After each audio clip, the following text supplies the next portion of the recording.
Hola, buenas tardes. Buenas tardes para todos. Bienvenidos nuevamente a un encuentro más de la Academia Videx Colombia.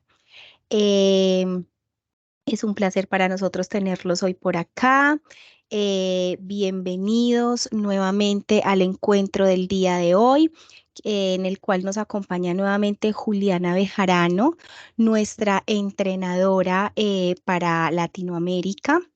El día de hoy vamos a dar continuidad al módulo Hurgando en Compass, en donde esperamos aprender muchísimo acerca del extensor de audibilidad versus el resaltador de habla. Entonces, los dejo en compañía de Juliana. Juli, mil gracias nuevamente por todo tu apoyo con esto y esperamos que sea del completo agrado de todos ustedes. Muchas gracias, Luisa. Buenas noches para todas las personas que nos están escuchando el día de hoy por mantener la continuidad en este módulo. Y bueno, así como Luisa hizo la introducción el día de hoy, vamos a trabajar un tema muy puntual dentro del Compass, que es el extensor de audibilidad. Muchas veces vemos características dentro de nuestro software de adaptación que sabemos que son útiles, pero que no siempre las usamos y cuando entramos como a profundizar un poco más las opciones que tenemos dentro del software, pues ya nos encontramos como con más pantallas que puede parecer un poco complejo o que nos puede dar un poquito de miedo tocar o cambiar algo. Entonces, el objetivo el día de hoy con esta presentación es que profundicemos no solamente el manejo en la parte de Compass, sino que al final ustedes tengan también algunas herramientas adicionales con respecto a cuando estén haciendo el proceso, si tienen pacientes que no se están sintiendo bien con el extensor, cuáles son las diferentes opciones que tienen para ir em, como ajustando y permitiendo que el paciente se vaya adaptando al extensor de audibilidad. ¿Listo? Entonces, bueno, con esta introducción demos inicio a la presentación. Lo primero que debemos saber es que el extensor de audibilidad está diseñado para perfiles audiométricos como los que están viendo en la pantalla, donde ven que la audibilidad de los sonidos agudos está limitada dentro de estos perfiles, pues vemos que hay frecuencias graves conservadas, frecuencias medias donde ya hay disminución auditiva, pero son los agudos en donde tenemos mayor pérdida. Entonces ahí siempre tenemos como esta duda de qué hacer en el momento de la selección de los audífonos, porque muchas veces el rango de adaptación, que es el que usamos para la selección o como uno de los criterios para la selección, pues no nos cubre desde lo que está mejor, que en este caso serían los graves, hasta los agudos. Y más cuando esa pendiente es mucho más marcada, pues ahí sí que se nos hace difícil encontrar un rango de adaptación que se ajuste a todas Sí, estas, a una esta pérdida capacitación. auditiva. La otra cosa que siempre sucede es que si le damos prioridad a la amplificación de los sonidos graves, pues, perdón, de los sonidos agudos, sabemos también que necesitamos ventilar porque tenemos unos graves que están muy conservados, pero cuando tenemos unos graves muy conservados, sabemos que tenemos que hacer ventilaciones eficientes, grandes, y si tenemos esa ventilación muy grande y unos agudos por allá en 70, 80 y los amplificamos completamente, pues sabemos que hay un alto grado, una alta posibilidad que vamos a tener feedback durante la amplificación. Entonces, ante este perfil de pérdidas auditivas, pues tenemos como muchos desafíos que tenemos que em, sobrepasar. Y yo diría que el desafío más grande es que no siempre tenemos audífonos de tecnología 330 y 440 con canales, con múltiples canales que tienen sistemas de cancelación de feedback súper eficientes, sino que el promedio de nuestra vida, de nuestra realidad, está en audífonos de tecnología media, media baja. Lo hablo en general. Si tú eres de esas audiólogas que afortunadamente tu consulta solo pones 330 y 440, pues buenísimo, pero la realidad es que no es así en todos, entonces necesitamos tener como herramientas para manejar este tipo de situaciones. Así que primero entendamos qué es lo que sucede cuando tengo una pérdida auditiva con esa configuración. Lo que está En blanco es lo que vamos a determinar como ese campo inaudible, pues lo que sabemos, todo lo que el paciente no escucha y lo que nos queda, o sea, el rango dinámico de ese paciente realmente es lo que está del umbral que encontramos hacia pues su umbral de disconfort, que ahí en el cuadro no sale, pero sabemos pues que ese sería el rango dinámico de la audición del paciente. Entonces, ante este tipo de pérdidas auditivas, en Videx lo que manejamos es una estrategia a través de la cual vamos a poder lograr que esos sonidos agudos que están en zonas donde no están siendo audibles, pues las podamos mover a zonas donde sí tenemos audibilidad. Devolviéndonos aquí al campo inaudible, digamos que es volver, es poner un sonido que está en el campo inaudible en un campo audible, pero es el sonido, no la audición del paciente.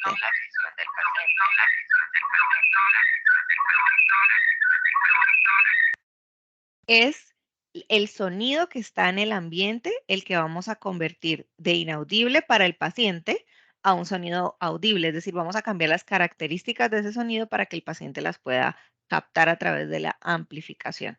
Más o menos como lo ven aquí en la imagen, tenemos esta sombra de este sonido pajarito, que es un sonido agudo, y lo que vamos a hacer a través de esta estrategia es tomar ese sonido y convertirlo a un sonido que esté dentro de una zona audible para el paciente. Entonces, para eso, dentro de la literatura existen dos estrategias, hablando del campo de la amplificación y de todas las marcas de la audioprótesis en general, no del mundo Videx. Hay dos estrategias, una se llama la transposición lineal y la otra se llama la compresión frecuencial. Ambas son estrategias que se usan actualmente. Cada empresa tiene como su estrategia distinta. Y es como lo ven aquí en esta segunda imagen, que significa exactamente lo mismo aquí donde tomé en esta como una fracción y la puse dentro de otra, mientras que en la compresión frecuencial es tomar esa porción y, como su nombre lo indica, comprimirla. Aquí a través de esta otra imagen les doy un poquito de más idea de qué se trata. En el mundo Videx nosotros usamos la transposición lineal, es así como está descrito dentro de la literatura. En Videx se llama el extensor de audibilidad, pero ese es el nombre como comercial que tiene la característica dentro de los audífonos. La compresión frecuencial, de la cual no vamos a hablar hoy, pero aquí les quiero hacer como un paréntesis, lo que hace es que reduce la frecuencia, porque si ven aquí lo tenemos como en zonas frecuenciales, él lo que va a hacer a través de esta estrategia es reducir la frecuencia como el ancho de banda en relación a lo que ya estaba preestablecido, porque claro, yo tengo como mini zonas y miren en la imagen lo que se hace es que se estrechan esas zonas frecuenciales y es importante que sepan que los audífonos que hacen esta estrategia pues requieren un algoritmo bien complejo para que esto se pueda dar segundo a segundo, al igual que en la transposición frecuencial. Al final lo que quiero que sepan es que ambas estrategias, no quiero validar ni invalidar ninguna, pero además porque en la literatura, esta fue otra cosa que estuve haciendo para esta presentación hoy, quería saber si había literatura como muy reciente que me permitiera definir cuál es mejor. Y no encontré. Lo que sí les puedo decir es que encontré este archivo, o perdón, esta publicación que es del 2015, que es la comparación entre la transposición frecuencial y la compresión frecuencial en audífonos. Esta es una publicación del 2015, de una publicación de una revista de otorrino. Y la conclusión a la que se llega es que realmente no hay otra literatura como que respalde y que compare. Uno sí encuentra muchos estudios en donde hablan, por ejemplo, el resultado o el confort del paciente escuchando música con transposición frecuencial o la discriminación del paciente usando la compresión frecuencial o usando la transposición frecuencial. O sea, como que estudian diferentes situaciones o desempeños, pero analizan una, no las comparan. Sin embargo, los poquitos estudios que hay en este que me leí dicen que ambas estrategias son válidas y que no se encuentran como diferencias así como muy marcadas para decir una es muy buena, la otra es mejor que la otra. No, y creo que eso tiene todo el sentido del mundo porque si uno se pone a analizar los fabricantes actuales, pues muchos usan una y muchos usamos esta. En el mundo de nosotros usamos la transposición lineal. Pero que sí encontré interesante de esta publicación. Dice que tanto la compresión frecuencial como la transposición frecuencial son útiles. Ambas son igual de útiles para pérdidas auditivas donde tenemos más afectadas las frecuencias agudas. Que la compresión frecuencial tiene como un papel, no lo ponen como que esta más y la otra menos, solo que resaltan que en la compresión frecuencial eh, se da un muy buen desempeño en el reconocimiento de palabras monosilábicas y de consonantes, pero que en la transposición frecuencial se facilita muchísimo la detección de las consonantes fricativas, de las consonantes en general, pero sobre todo esas fricativas de la F, de la S, de la Z. Entonces, que eso al final pues conduce a que haya una mejor discriminación en las consonantes. Como les decía, el estudio al final dice que no hay mucha literatura como que compare, sino que son estudios donde evalúan a cada una por separado en diferentes ambientes de desempeño. Entonces, hoy, como les decía, pues nos vamos a centrar a hablar es de la transposición frecuencial que hace Videx cuando nosotros entramos al compás y activamos esta función. Entonces, quiero que miren los gráficos que tengo a este lado. Básicamente, el mecanismo como tal funciona de la siguiente manera. En un paciente donde, por ejemplo, encuentro respuestas audibles hasta 2500 Hz aproximadamente, entonces el audífono lo que va a hacer es detectar la información de la frecuencia en la octava entre 2500 y 5000. Va a encontrar, va a analizar ese sonido, va a encontrar que hay mayores niveles de entrada en una zona. Este es un ejemplo, ¿no? No es siempre así. En una zona específica, en este caso, digamos aquí alrededor de 4000 Hz. Entonces, lo que va a hacer él es tomar ese sonido tal cual como está y hacer de forma lineal, va a como a cortar y pegar ese sonido, manteniendo los armónicos, la relación que existe entre los armónicos y los formantes. Una vez ese sonido ha sido como cortado y pegado, entonces él lo va a filtrar junto con la información que hay en esa zona frecuencial y el algoritmo que maneja esa transposición va a asegurar que esos sonidos que han sido como transpuestos se superpongan a los sonidos originales que estaban en esa zona sin que se vayan como a mezclar, de tal modo que eh, sean armónicos y no se vayan a mezclar, o sea que el paciente los pueda detectar. Ese sonido agudo se va a correr siempre, esta es una de las reglas, una octava hacia las frecuencias graves. ¿Por qué hacia los graves? Porque pues por la curva audiométrica que tenemos, esas células ciliadas van a estar en mejor estado, van a estar más sanas y por ende van a tener una mejor respuesta. Importante que sepan que ahí solo se superpone el tono fundamental, se mantienen los armónicos también. Y se mantiene, bueno, lo que les decía, se mantienen intactos esos armónicos y los formantes del aula. Y eso permite, al hacer esta estrategia como de tomar el sonido y correrlo una octava más hacia las frecuencias graves, pues que se pueda reconocer el sonido y lograr la discriminación no solamente de sonidos, sino también de consonantes.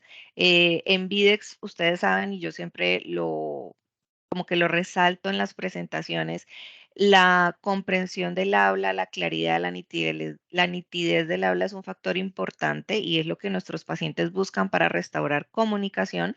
Sin embargo, la cultura Videx el ADN de Videx está en que el paciente pueda no solamente escuchar muy bien las palabras, sino todos los sonidos que hay alrededor. Entonces, para nosotros es importante que hasta los sonidos más suaves, por ejemplo, de la naturaleza, el paciente los pueda percibir porque estamos convencidos que eso hace parte importante de la satisfacción que hay en el paciente usuario de prótesis auditiva.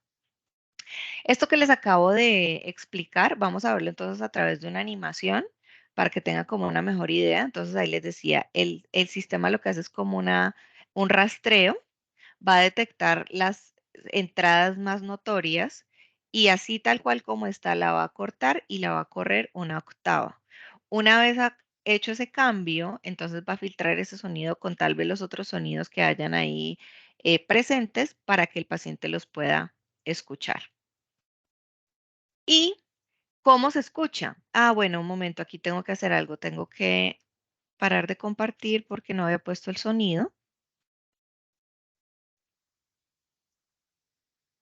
Ahí nuevamente, seguramente ustedes ya deben estar viendo la diapositiva. Entonces, quiero que escuchemos cómo es oír con extensor de audibilidad, porque pues es muy fácil cuando uno oye la historia, pero sería como más fácil tener una idea. Ese es el sonido original, con mucho brillo.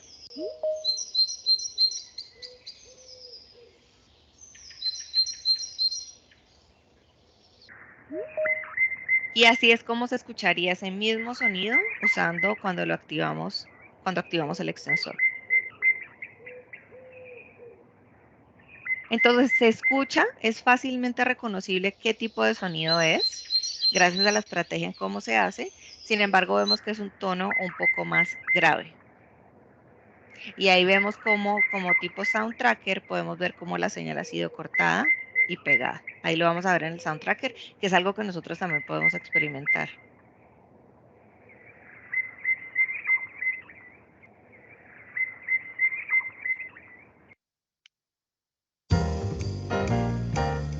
Y ahora, para la música, igual vamos a escuchar una pieza musical, cómo sería la pieza original y con el extensor activo.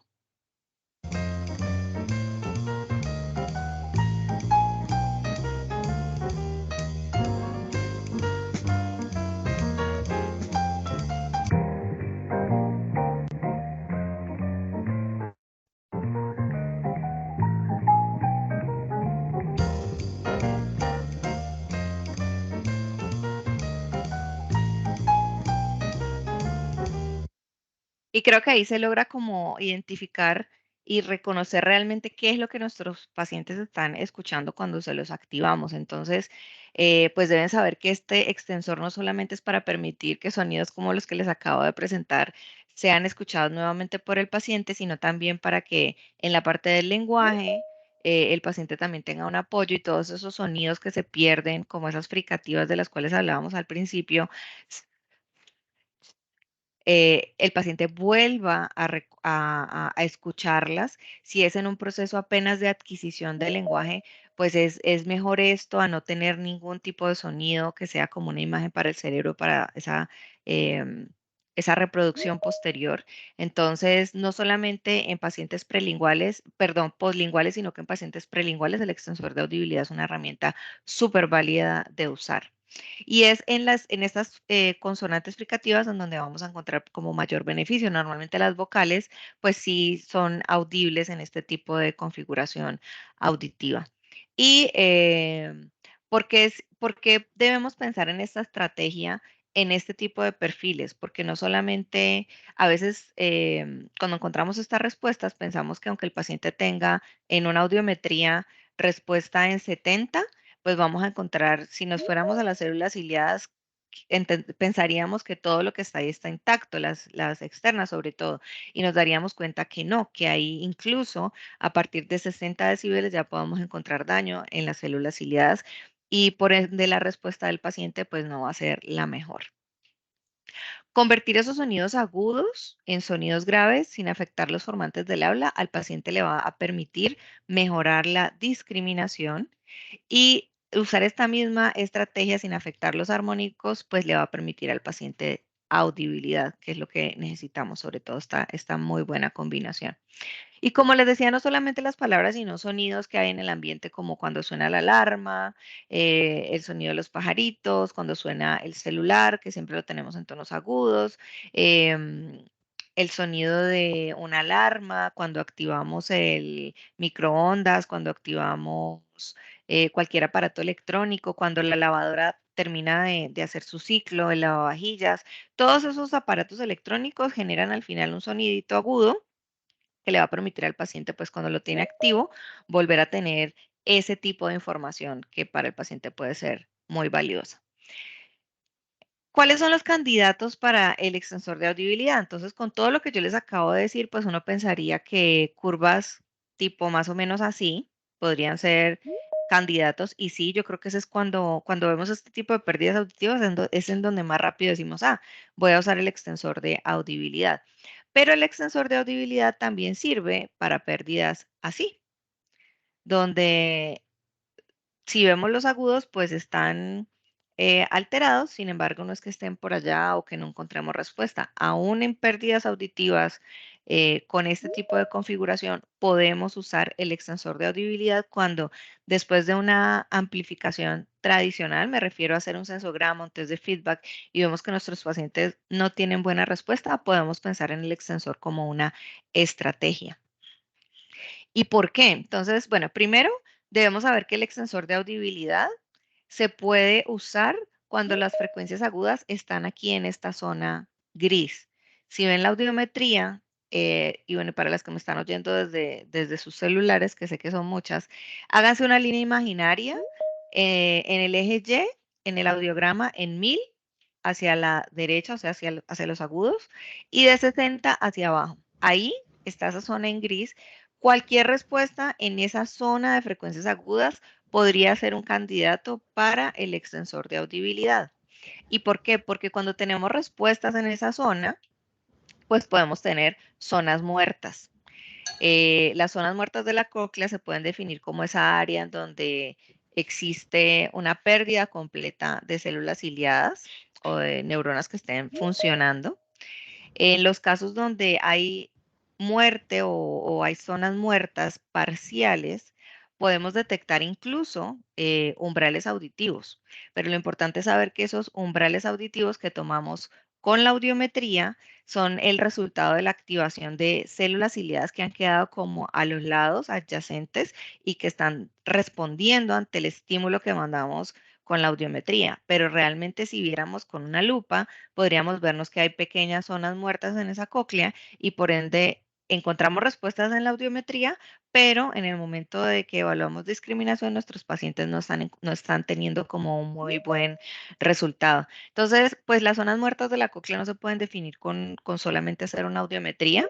Hay pruebas como la que desarrolló Moore, que es el TEN test, creo que es sí, el TEN test, donde uno a través de un equipo donde tú puedas como enmascarar y a la vez evaluar, ahí podrías determinar realmente si hay zonas muertas presentes en la cóclea.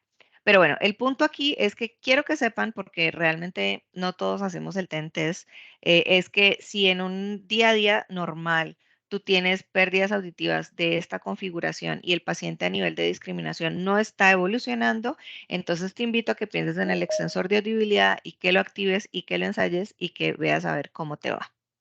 Probablemente hay zonas muertas y esta estrategia de transposicionar va a ser una muy buena solución para el paciente. Entonces vamos a ver cómo sería el paso a paso. Lo primero es que, pues, mucho cuidado con escoger la amplificación del audífono, o sea, seleccionar el audífono teniendo en cuenta el rango de adaptación, porque a veces cuando tenemos pérdidas auditivas como las que tienen en la imagen, uno diría, no, pues un P para que me cubra esos agudos que están por allá después de 80. Pero si nos fijamos, aquí esta zona de los graves está conservada y no tengo amplificación ahí por parte del audífono. O sea, es un receptor muy potente que me va a amplificar esos agudos donde les digo que hay alta posibilidad que yo no tenga buenos resultados y me está dejando por fuera las frecuencias graves. Por el contrario, entonces la recomendación sería irme por un tipo de modelo donde yo vea que esa zona que está mejor está cubierta por el audífono, porque así como decimos, si yo tengo dos oídos y en los dos tengo pérdida auditiva, ¿cuál amplifico? Y solamente puedo poner uno y no dos, aunque en el mundo ideal serían dos, pero solamente puedo poner uno, pues lo pongo en el mejor oído, donde tengo mejor pronóstico. Aquí también tengo que usar como la misma lógica. Tengo que amplificar las zonas que están mejor para tener un mejor resultado de esas zonas y no darle prioridad a lo que está, digamos, con más pérdida auditiva. Entonces, en ese caso, siempre tengan en cuenta que el rango de adaptación debe cubrir esas zonas que están conservadas. Aquí en este ejemplo, pues les estoy poniendo un modelo que puede ser con un molde tradicional, con un tubo delgado de 0.9 o uno de 1.4, pero aquí lo importante es que esa zona de 250 a 1000, 1500, que vemos que es como lo que está mejor, pues quede cubierta por el rango de la adaptación.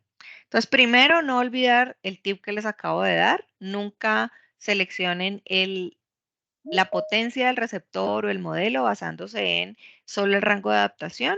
Y si lo hacen, pues obviamente tiene que cubrir los graves. En este caso, voy a pasar de un receptor P a un receptor M, como lo ven aquí en la imagen, para que me cubra esos graves. Y una vez hago esta muy buena selección, entonces voy a realizar el test de feedback y el sensograma. En la semana pasada, alguien me preguntaba que si era mejor que si se podía hacer el sensograma y luego el test de feedback, y la respuesta es sí, solo que lo hacemos como por temas de ahorro de tiempo, porque si el test de feedback, si tú haces el sensograma y lo completas y al final te vas al test de feedback y por alguna razón el test de feedback no te da, pues y te toca volver a tomar impresión o devolver el molde para que le cambien la ventilación, o resulta que en el consultorio ese día no tenías muchas olivas para probar y no tienes una oliva que selle mejor, pues no vas a poder seguir. En cambio, si haces el test de feedback y te da check, pues el sensograma no hay posibilidad que te vaya a salir malo porque el sensograma es simplemente una respuesta del oído del paciente in situ. Entonces es por ese orden de ideas que siempre decimos test de feedback y luego sensograma, pero viceversa también se podría. Luego se van a ir a la pantalla de reajustes, ahí está el ajuste fino, si es necesario. Y después de hacer esos ajustes finos, entonces si aún así ven que el extensor es la opción, pues entonces lo van a ir a seleccionar. El extensor de audibilidad está al lado izquierdo, ahora lo vamos a ver más adelante en unos pantallazos, donde está la guía de soluciones, la aclimatación, el gestor de feedback, el gestor de la máxima salida del audífono y todo lo que tiene que ver con verificación. Luego una vez entran ahí, lo van a activar, van a seleccionar en qué programas, porque lo que podemos hacer es escoger en qué programas sí lo voy a poner activo y en cuáles no, o si lo dejo en todos permanentemente, o si estoy, por ejemplo, en esa primera etapa en donde yo quiero evaluar el desempeño con y sin, pues entonces yo en este caso tendría que hacer algo como lo que ven aquí en la imagen, que es dejarlo en universal, hacer una em, réplica del programa universal y en el universal 2 no ponerlo para que el paciente tenga la posibilidad de usar los dos y poder definir. Y adicionalmente, aquí me voy a volver, aquí está esta pestaña que dice programas seleccionados, pero al lado está una que dice ajustes.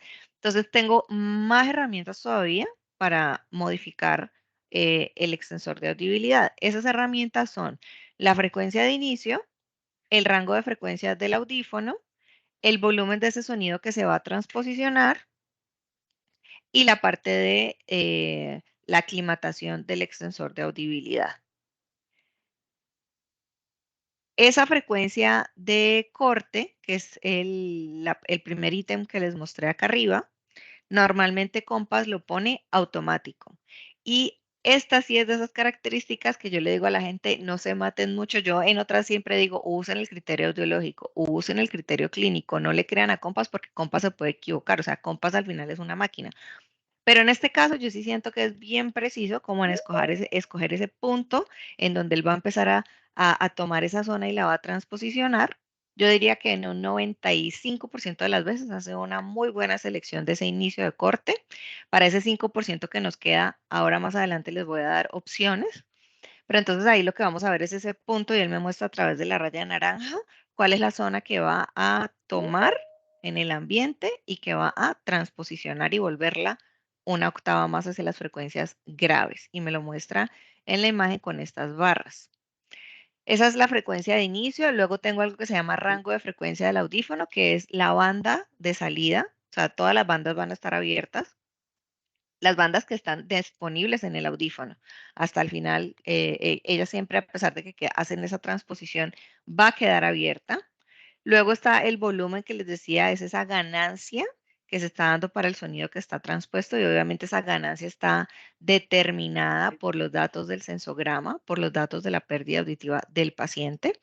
Y al final tengo esa aclimatación, que es una opción adicional donde yo puedo definir si quiero hacer un aumento gradual del sonido que se está transposicionando.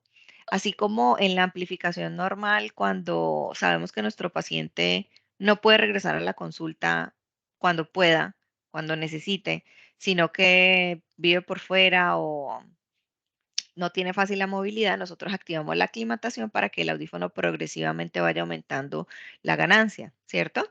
Aquí lo que hacemos es que también tengo esta opción de aclimatación en el extensor. Entonces él lo que va a hacer es un aumento gradual de ese volumen que está transposicionando. Con cada uno de ellos el extensor, bueno, el de la aclimatación, aquí importante que sepan que cuando yo lo activo, él va a tomar aproximadamente 12 días en que progresivamente va a ir haciendo este cambio. Y ahora sí, entonces vámonos a Compass directamente para que veamos en una simulación, no es simulación, conecté los audífonos en unos pantallazos, cómo sería el paso a paso realmente ya en un contexto donde estamos en Compass. Entonces tengo la pérdida auditiva, aquí hice la selección. Si yo seleccionaba un ETIP abierto completamente para esto que está acá arriba, porque ven que 250 lo puse bien, bien conservado, pues ya el rango del ETIP me quedaba demasiado cortico.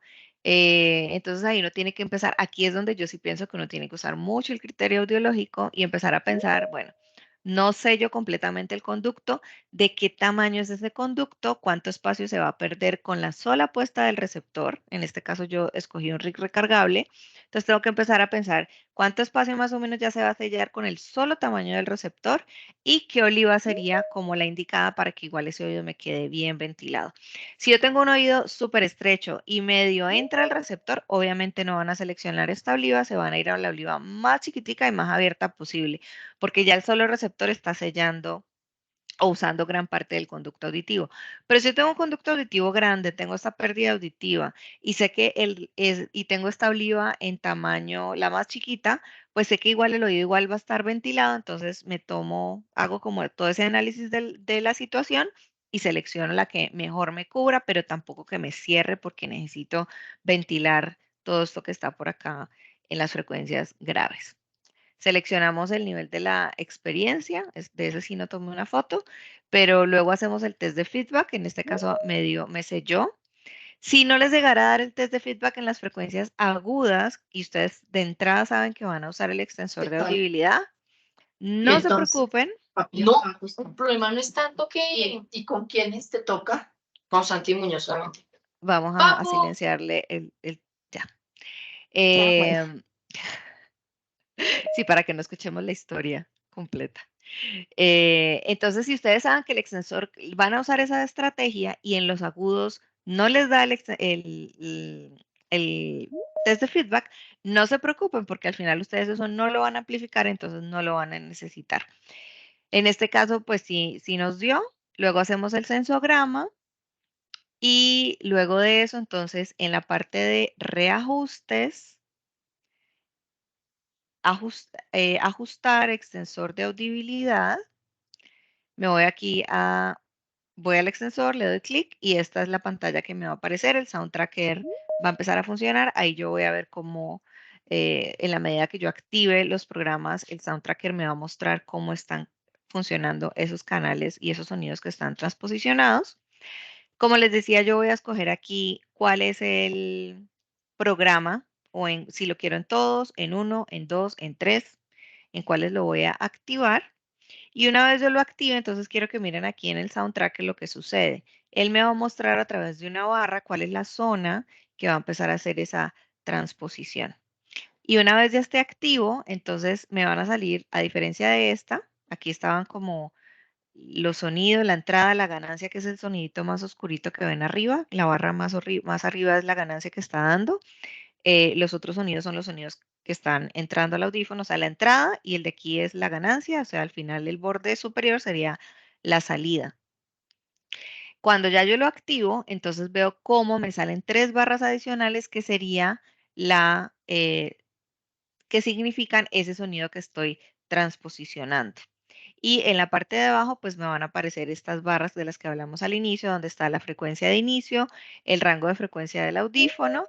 Y miren que aquí este me sale menos al otro inicial, porque aquí me va a salir es el rango frecuencial del audífono. O sea, si el audífono me cubre hasta 6.000, hasta 7.000, hasta 8.000, él me lo va a mostrar ahí, hasta 10.000, él me lo va a mostrar ahí. Pero eso varía dependiendo de la capacidad del audífono, no de nada que tenga que ver con la programación de nosotros. Luego abajo está el sonido transpuesto Y entonces aquí yo puedo hacer esa modificación, yo puedo bajarlo o puedo incluso aumentarlo. Y por último, la adaptación o la aclimatación, ahorita ya con la traducción del Compass 4.5, que es el que estamos manejando, ya dice adaptación a extensor de audibilidad, pero es la misma aclimatación. Cuando yo lo activo, entonces vemos cómo de pasar a una barra que está en la mitad, como a un ajuste por defecto, entonces él se va a mover hacia los débiles y me va a avisar que aproximadamente en 12 días ese sonido, esa ganancia del sonido que está transposicionado va a ir aumentando progresivamente. Y bueno, entonces una vez hacemos ese proceso, aquí es donde les voy a dar algunas herramientas importantes porque ya que sabemos manejar el compás, entonces, ¿qué viene más adelante? ¿O qué es lo que sigue realmente? Entonces, lo primero que tenemos que hacer es evaluar palabras que contengan esos fonemas fricativos, evaluar la percepción de esos sonidos agudos que el paciente antes no escuchaba y que ahora debería escuchar, como por ejemplo, no sé, cuando yo muevo las llaves o produzco un sonido metálico, le pido al paciente que alguien lo llame para que ver cómo escuchaba antes el teléfono, cómo lo escucha ahorita, después de haber activado el extensor. Y puedo usar el Sound Tracker también como una herramienta de verificación. Y aquí voy a hacer un spoiler para dentro de 8 días. Susana va a explicar la parte de verificación.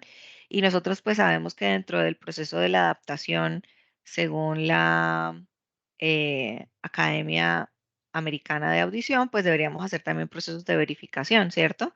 Pero nosotros no siempre hacemos esto. Y Compass ofrece herramientas de verificación, entonces parte de eso es que nosotros a través del Sound Tracker podamos ver que esos sonidos que están siendo transposicionados realmente están llegando a los umbrales necesarios. Pero eso lo van a poder ver más a profundidad dentro de 8 días cuando veamos las estrategias de verificación que nos ofrece el Compass. Entonces, en ese orden sería primero revisar palabras y luego revisar sonidos, ¿cierto? Con respecto a las palabras, entonces aquí hay una lista que provee el extensor de audibilidad o que provee la compañía realmente, donde hay muchos plurales y donde obviamente hay muchas palabras que tienen las S, suelos, fiesta, trufas, frutas, cajas, rezos, siembra, suela. Entonces la idea es evaluar a través de la discriminación de esas palabras con el extensor y sin el extensor cómo le va al paciente.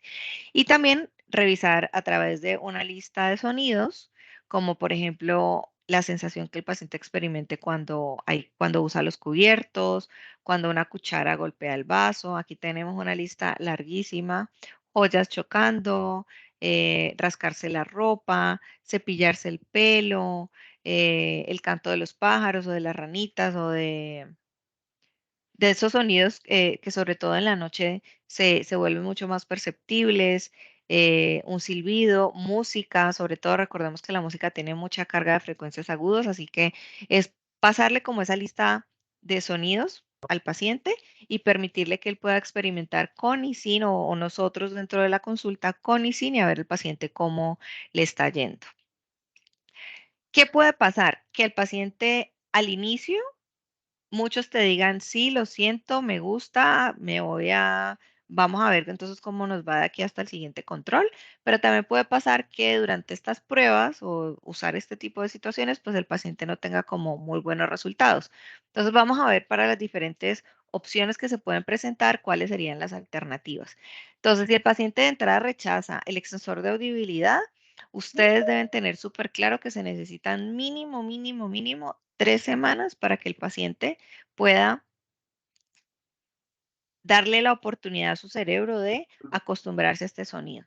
Entonces, no desfallezcan, no desactiven el extensor de audibilidad hasta antes de 3 semanas. Explíquenle al paciente que ustedes necesitan mínimo ese tiempo para que el cerebro se pueda acostumbrar y para que puedan ir avanzando. Pero de entrada, pues obviamente no le vamos a decir como, bueno, no, acostúmbrese y chao, nos vemos dentro de 8 días. No, vamos a ver qué cosas se podrían hacer. Entonces, si el paciente rechaza el extensor, lo que podemos hacer es correr ese corte de frecuencia donde va a empezar a transposicionar, correrlo un poquito hacia las frecuencias agudas. Puede ser que esté cogiendo o tomando una zona demasiado amplia y por eso ese sonido que está transposicionando no sea agradable para el paciente. Con respecto al sonido al volumen de ese sonido que se está transposicionando, lo que podemos hacer es disminuirle y activarle la aclimatación. Esas serían como las 3 opciones para mejorar ese rechazo inicial que el paciente pueda tener y ahí sí ya darle consejería y esperar hasta la siguiente cita. Si el paciente te dice que siente eco o resonancia, entonces igual, con respecto a la frecuencia de inicio, lo que vamos a hacer es correrla también un poco más para los agudos, disminuir ese volumen transpuesto y activar la aclimatación.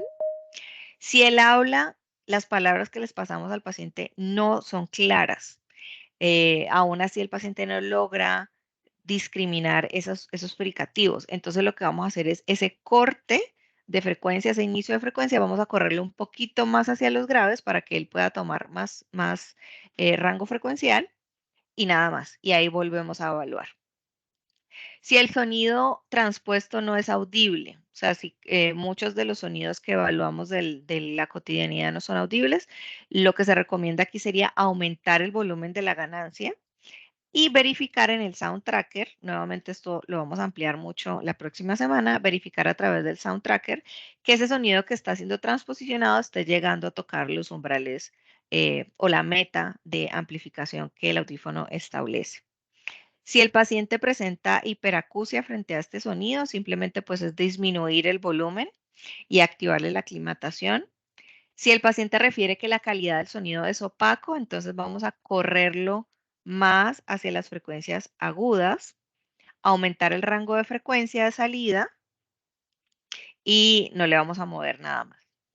Si el paciente siente que al contrario el sonido es muy metálico, que sería el de opaco, sino como muy metálico, entonces vamos eh, vamos a correrlo más hacia los agudos para que no sean tantos sonidos los que se estén transposicionando y vamos a disminuir el volumen de la transposición y además activar la aclimatación.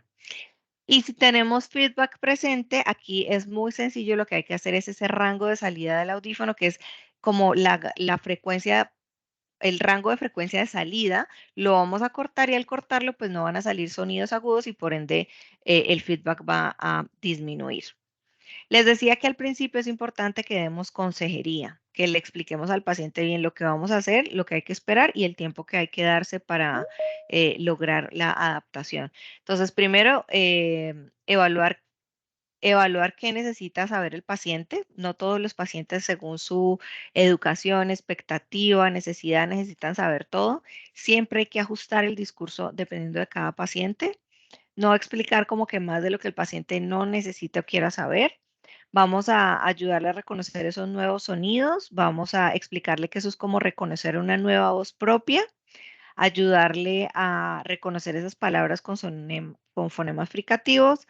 A enseñarle a manejar su proceso de adaptación y básicamente es eso, es como explicarle al paciente bien todo este proceso, hacer el ejercicio en consulta, darle a él también como, no todos, sino escoger unos cuantos, dependiendo también de la cotidianidad del paciente para que él lo evalúe y a través de las citas de control, pues ir viendo los ajustes que se necesitan.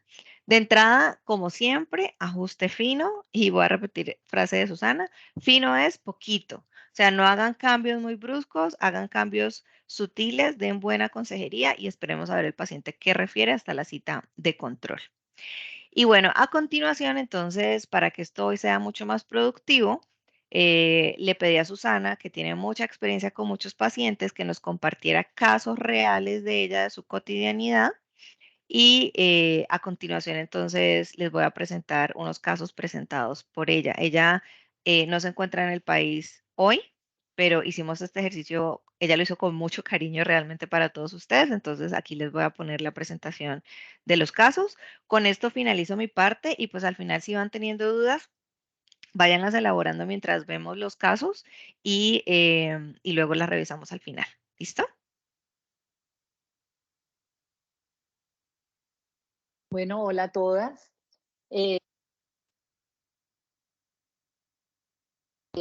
Desde por acá lejos donde estoy, que hoy todavía mientras estoy grabando estoy en Colombia, pero el día de la grabación estaré durmiendo mientras ustedes están estudiando. Me hubiera gustado mucho acompañarlas, pero gracias a Dios esta grabación es posible y de todas maneras me siento que estoy con ustedes aunque esté lejos.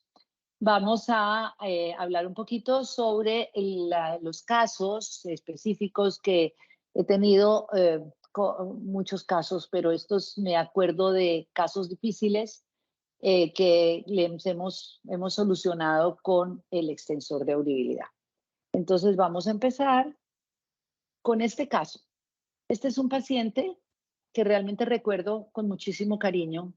Es un paciente que ya murió, pero que le ayudamos en vida a solucionar un problema bastante severo y fue paciente mío durante muchos años. Él siempre tuvo una auditiva bilateral, progresiva, y usaba un audífono CIC en su oído derecho porque nunca quiso usar nada grande, nada que se viera, y tampoco había muchas otras opciones en ese momento. Tenía una hipoacusia neurosensorial de más de 10 años de evolución y su discriminación y su audición siempre fue empeorando y su necesidad grande de audibilidad era muy grande porque tenía monouralidad y además era un hombre que hasta sus últimos días fue muy, muy activo. Entonces quedaba muy limitado con un solo lado. Él durante muchos años intentó usar audífonos en el oído izquierdo con pésimo resultado, pero algún día se me ocurrió y le dije, pues vamos a ensayar estos Dream que acaban de salir, unos Dream CIC, y vamos a ver el resultado. CIC en esa pérdida horrorosa, ¿sí? Vamos a ver el resultado. Esto fue lo que le pusimos, esa es su pérdida auditiva, por supuesto que no alcanzaba, pero pues había que hacer algo con esos graves del oído izquierdo que todavía le quedaban. Y logramos ponerle un audífono, dos audífonos, ¿sí? CIC Dream 440. El test de feedback en el oído izquierdo no me alcanza, pero sin embargo, ¿para qué lo quiero si en los agudos no tiene agudos? O sea que, perdón, yo busco aquí el resaltador. Ok, aquí tenemos en el oído izquierdo que no nos alcanza la ganancia, sin embargo estamos en una frecuencia de 4000. ¿Para qué la quiero la ganancia ahí si el paciente no oye eso? O sea, eso no me preocupa. Seguimos entonces, este paciente, aquí está el extensor de audibilidad que está en la frecuencia 4000, ¿sí? En ambos oídos y logramos bajarle aquí, no lo logramos, lo hicimos, desviar la ganancia un poquito hacia menor ganancia, porque de esa manera están los agudos cuando estamos haciendo la transposición, a veces producen feedback.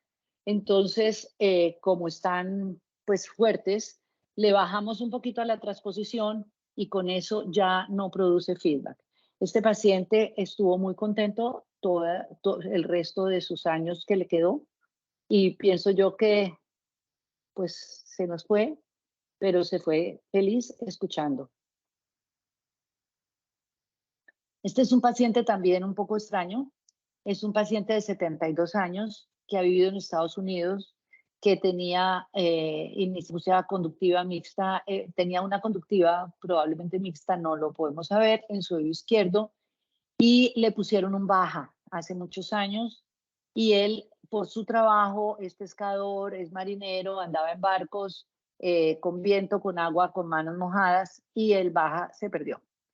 Después hizo una hipoacusia neurosensorial, me imagino que empeoró su izquierdo, pero aquí yo estoy viendo la neurosensorial derecha, y él llegó a Colombia y se compró un audífono que según Juliana el nombre es Teletumbis, de esos que venden por televisión, un audífono tipo CIC con un oliva y se lo enchufa ahí y medio oye por el derecho, pero él quería tener una audición por el lado izquierdo. Entonces, yo le hice unas pruebas, quedó oyendo muy bien, lo mandé al otorrino a ver ¿qué hacíamos con ese baja? Porque tiene el broche ahí, fue al aire del baja.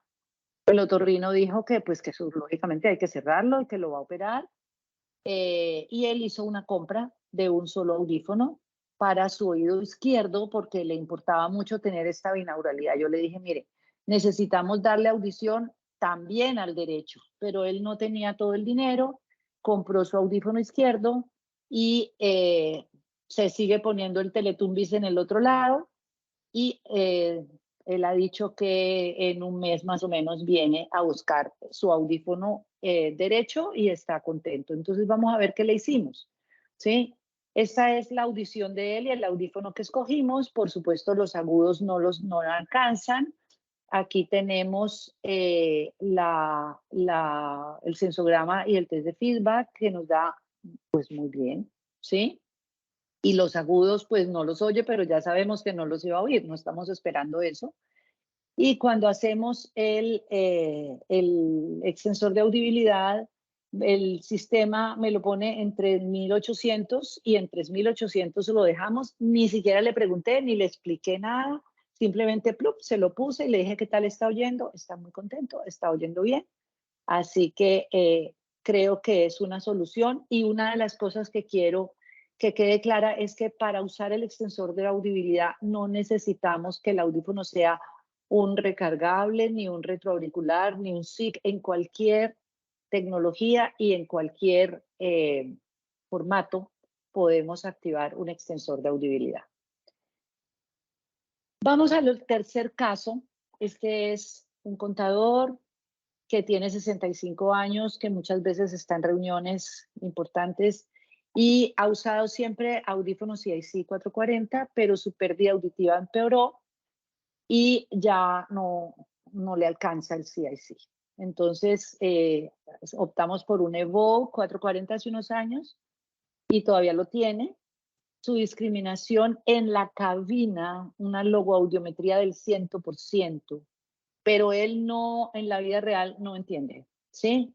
No entiende bien.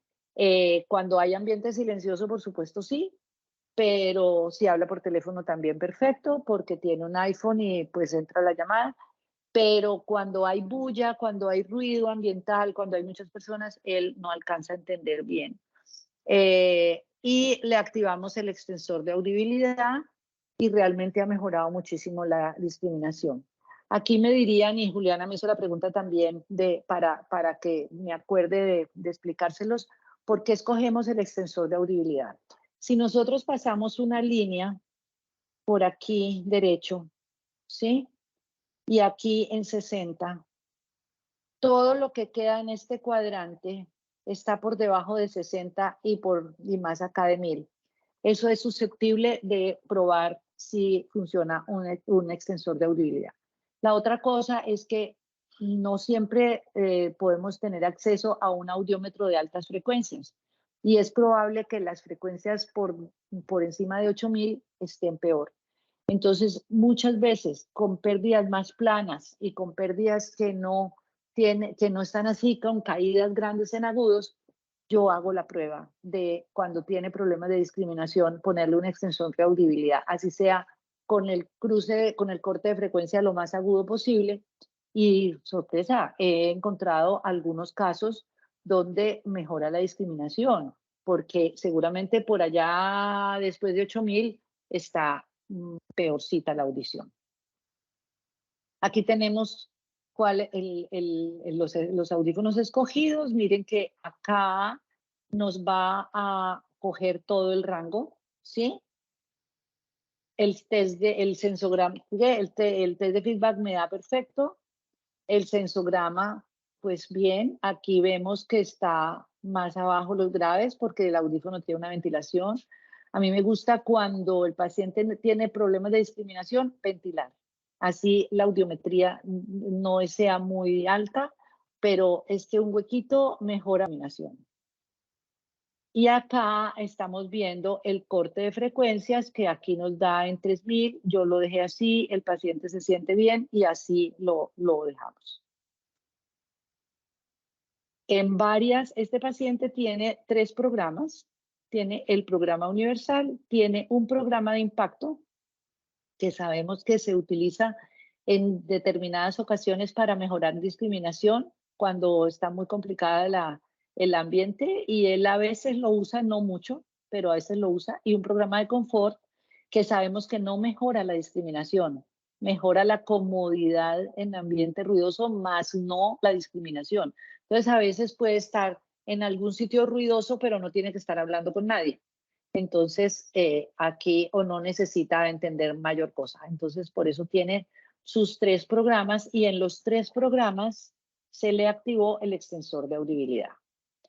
Aquí vamos entonces a otro caso. Este es un caso muy complicado, también de una abogada, ¿sí? Que tiene una sordera de tipo severa y hereditaria, que siempre ha estado reacia al uso de audífonos, y que finalmente su necesidad auditiva la obligó a aceptar que tiene que usar audífonos, y escogimos unos 440 recargables. Está muy reacia, digamos, a usarlos, pero una vez que se le pusieron, nota la diferencia y finalmente aceptó los audífonos y está cómoda. Sabe que no va a entender perfecto, desde un principio se lo dije, ¿sí?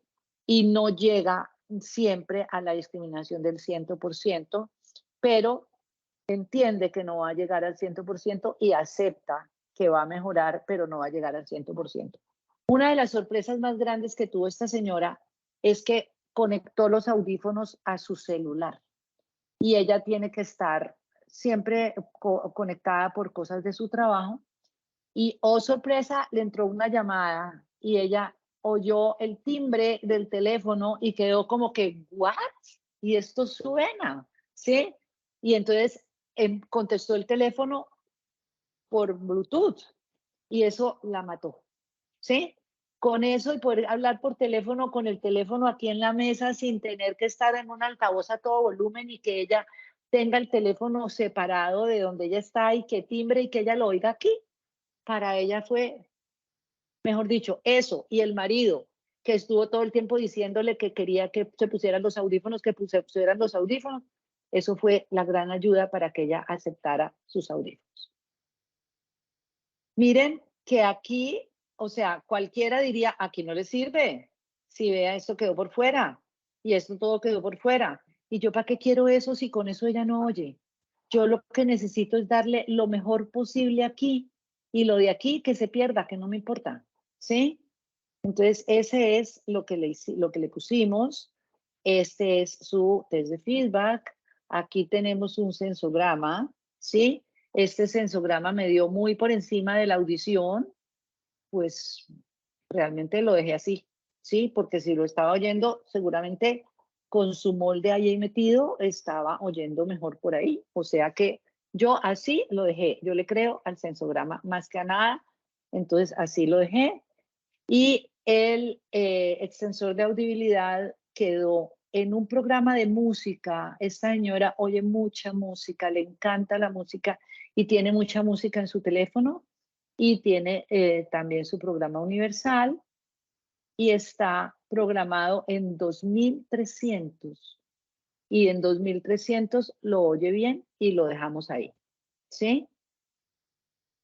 No tuve que hacerle nada más y ya. Aquí tenemos un señor de 75 años que tiene una historia de una hipoacusia moderada severa de varios años de evolución, paciente mío de varios audífonos, siempre ha tenido dificultad en la discriminación en ambiente ruidoso, pero esta vez escogió unos Moment 220, le pusimos el extensor de audibilidad, y realmente con el extensor de audibilidad mejora muchísimo. Incluso él inicialmente le había cotizado el Moment 440, él escogió el 220 por precio, después dijo que si de pronto el 440 le servía más, que de pronto hacía el esfuerzo, le cambiamos a 440, se lo llevó, lo probó y volvió y dijo, oigo igual con el 440 que con el 220.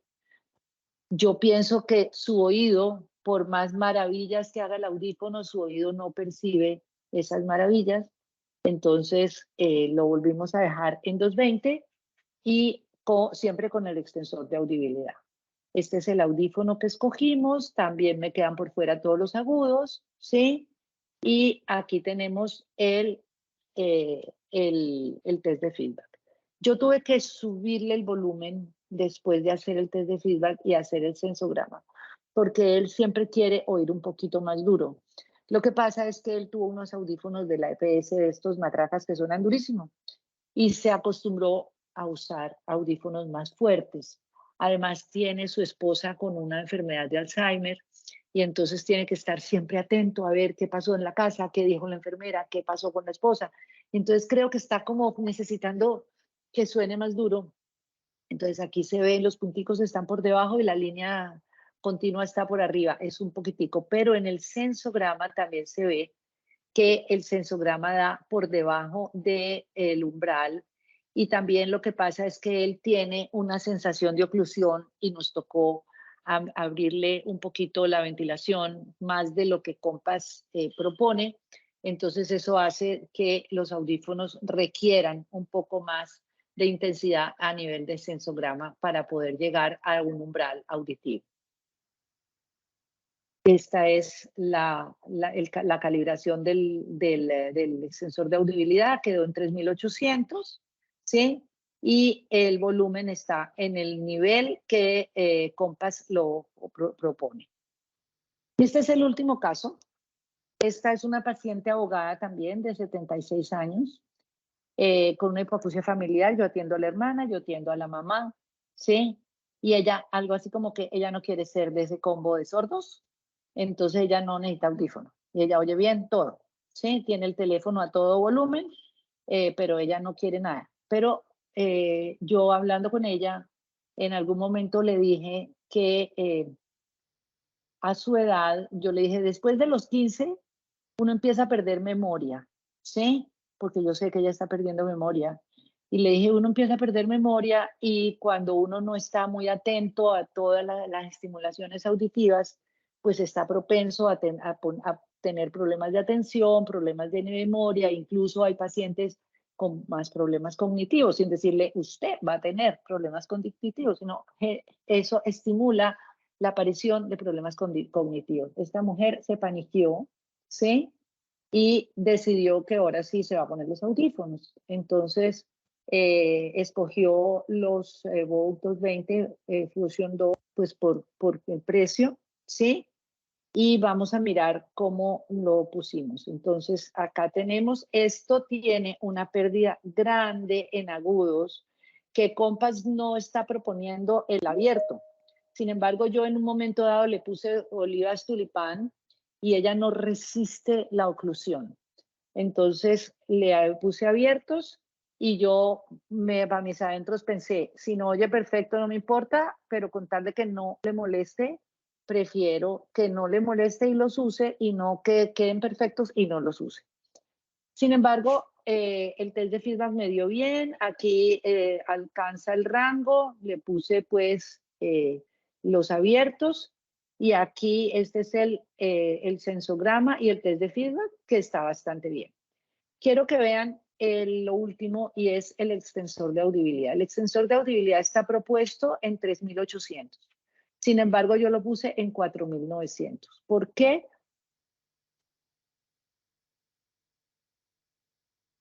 Porque como es una persona que es intolerante, que todo está viendo a ver cuál es la diferencia y cómo le va a molestar y tal, yo busqué que sea lo más parecido a la audición normal.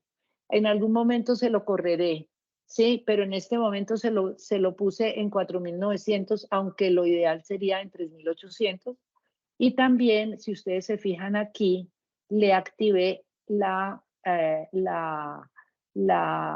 esta cosa, ¿cómo es que se llama? Pues aclimatación, digamos, del extensor. Y también le limité el volumen. El volumen es aquí y yo lo corrí aquí. Y le activé la aclimatación que empieza desde aquí y va subiendo solita para que ella no sienta que de pronto empezó a escuchar los agudos y las heces y tal, sino que poco a poquito esto le va solucionando. Sobre todo porque esta paciente se lo puse la semana pasada, ya le había puesto, le habíamos iniciado el proceso hace 15 días, este cambio lo hice la semana pasada y yo ya mañana es el último día que estoy y voy para Australia y no quiero tener que venirme a toda mecha desde Australia porque esta señora le dé un patatús porque está oyendo mal. Entonces, pues se lo dejé así para que ella se vaya acostumbrando mientras yo llego, ¿sí? Y se fue bastante cómoda. Anoche la llamé por teléfono y está tranquila, está oyendo bien.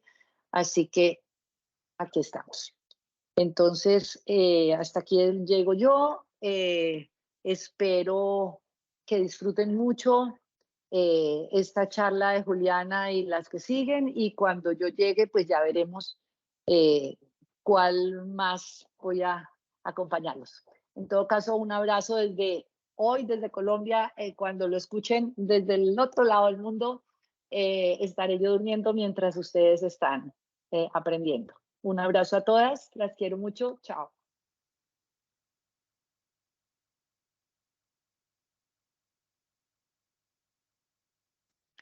Bueno, pues con esto entonces, como les decía, finaliza mi presentación. Luisa, no sé si tenemos preguntas en el chat. Juli, sí, señora.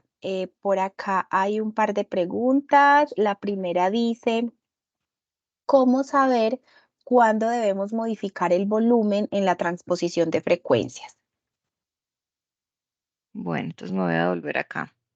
Acá el volumen. Entonces el volumen lo vamos a mover específicamente cuando vemos que el paciente está rechazando el extensor o cuando sentimos que hay exceso de frecuencias agudas, cuando el paciente refiere que tiene un sonido muy metálico, básicamente es como en esas situaciones. Ahí vamos a disminuir el volumen para permitir ese proceso de adaptación. Listo, perfecto. Por acá tengo otra que me mandan al chat y dice que si la aclimatación en el extensor de audibilidad está en todos los niveles de tecnología. Sí, están todos los niveles de tecnología y el extensor lo tenemos desde el nivel 100, así que pues tenemos un rango amplio de opciones para poderlo activar. Listo, perfecto. Bueno, dice, no sé si alguien tenga más preguntas, si de pronto quieran activar los micrófonos, hacerle las preguntas a Juliana. Por ahora en el chat simplemente tengo comentarios como excelente ponencia, muchas gracias, muy clara la información, muchas gracias. Había una pregunta más, pero dijeron que ya la habíamos contestado, nos están mandando muchos aplausos. Y bueno, no tengo por acá nada más. Quiero recordarles que en 8 días no nos vemos, vamos a tener descanso y el encuentro es nuevamente en 15 días, es decir, el 15 de noviembre. Entonces, dentro de 8 días, 8 de noviembre descansamos y nos encontramos nuevamente el 15. Bueno. Por ahora yo creo que no es más. Juli, mil y mil gracias por todo el apoyo con estas presentaciones, con todo lo de la academia, por tu compromiso y por enseñarnos tantas cosas. Con muchísimo cariño, Luisa, muchísimas gracias y bueno, espero seguir aportándoles y apoyándolos en todo lo que ustedes puedan necesitar y que yo les pueda proveer. Muchísimas Muchas gracias gracias. y gracias a todos los que hasta ahora se conectan, de que es un horario súper complejo, pero bueno, les agradezco de verdad que tengan este compromiso y que nos acompañen en este proyecto tan bonito que Videx Colombia desarrolló este año. Así es. Nuevamente gracias a todos, gracias a cada uno por su participación y nuevamente entonces en 15 días por acá nos vemos.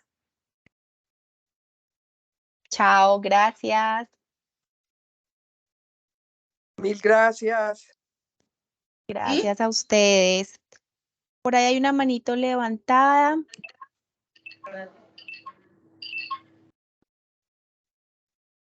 Las personas que estén interesadas en la grabación con cada una de las consultoras.